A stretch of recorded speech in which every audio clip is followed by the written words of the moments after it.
I figured I wasn't really in a position to go and talk about kind of big trends.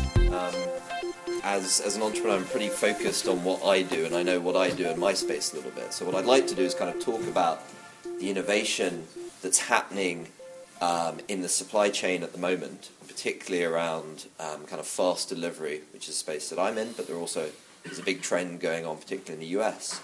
And then talk about what I think is really interesting for what's coming next. So, consumers have now been buying online, amazingly, for almost 20 years, right? Since the web looked like this, 30-odd thousand pages being indexed by Yahoo. 4 years ago, Google passed the trillion index mark, right? So the online world has gone, in the last 18 years, from tens of thousands of pages to trillions of pages. The web is a very different place today from 1994. Today's consumer can find and purchase anything from anywhere in seconds. One thing, however, has hardly changed. So shoppers must still wait a day or many days for delivery, which takes place at a time determined by a courier company and not by the end consumer.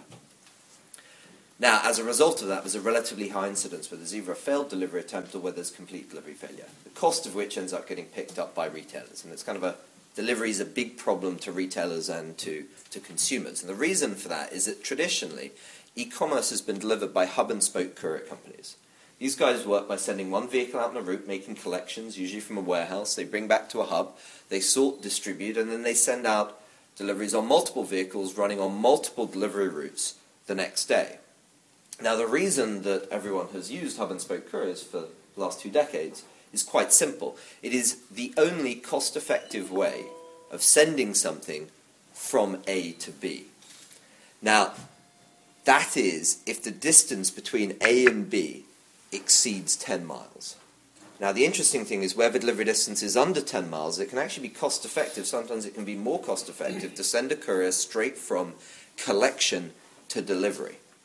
Now, the challenge is that these guys can't do those point-to-point short-distance deliveries because they all operate on the hub-and-spoke model. They all go the kind of UPS and FedEx model.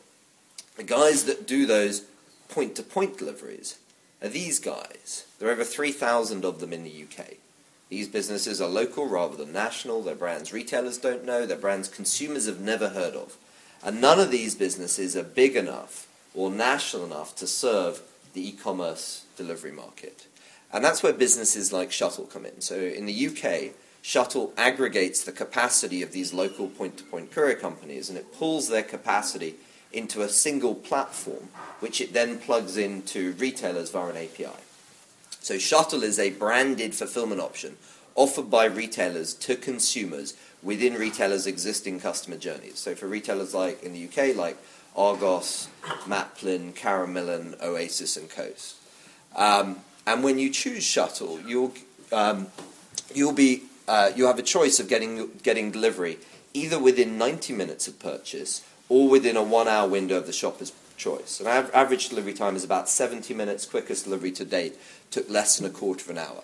Now, the interesting thing is this service can be offered to the consumer at a comparable price point to standard delivery because it's using the cost efficiency of these local point-to-point courier companies and stock that retailers hold in local stores.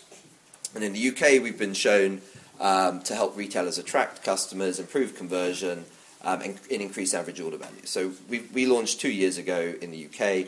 We've grown on average 50% month on month over that period. We're now serving majority of the UK, and next year we're going to be launching Q1 in 12 cities across North America.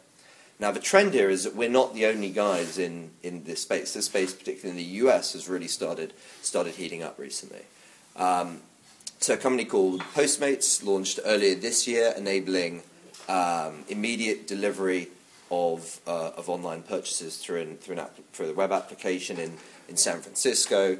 There's a company called Instacart, which is starting to do it with grocery delivery. TaskRabbit, has now moved into this space using the same kind of couriers. Walmart, the world's largest retailer, has started to pilot offering same-day delivery service. Amazon, the world's largest e-tailer, has given up in the US their sales tax advantage, which is the biggest advantage they have had over multi-channel retailers, in order to be able to build local infrastructures to be able to provide much faster delivery, potentially even same day. The world's second largest e-tailer, eBay, are doing the same thing. Even Google have announced plans to get into this space.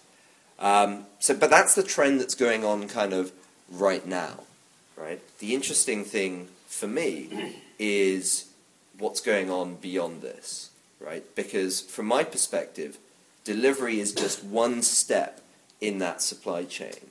It's the last piece. However, there's everything that comes before it. Can anyone tell me what these three things all have in common? 3D printing. Close. So two of them are 3D printing. But these are all items that were designed digitally and were printed or immediate manufactured locally, right? So, and interesting, the one on the right, that chair, is a company called Fabsy, which is a startup that launched earlier this year with tiny funding, right? So kind of literally kind of hundreds of thousands of pounds, or less than. And people have been talking about 3D printing for a while, right? But what gets me excited is when you look at the kind of big technologies that have hit us in the last 2 centuries, really, how long it's taken those technologies to become mainstream. So these are kind of figures from the US. So it took the telephone 114 years to go from launch to 50+% penetration in the US. It took radio 52 years to reach the same level of penetration. The TV, 29 years. The internet, 19 years. And Facebook reached that same level of penetration in just 6 years. Right, so I'd like to actually end with a video, which you're not going to be able to hear probably, so it's not a very good thing to end on, but which I think is a kind of a good example. It kind of sets the scene for pace of innovation today. So this is an American comedian called Louis C.K. Let's see if it's quite much. I was on an airplane and there was internet, high-speed internet on the airplane. That's the newest thing that I know exists. And I'm sitting on the plane and they go, open up your laptop, you can go on the internet. And it's fast and I'm watching YouTube clips. I said, I'm in an airplane. And then it breaks down.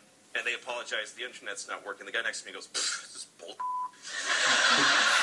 People today cannot live with things they didn't even know existed hours before. And so, the 3D printers of this world, I think, are things that are actually realistically able to come in the next couple of years. So, it's less than 10 minutes. I think I did it in 8. Very good. Thank you.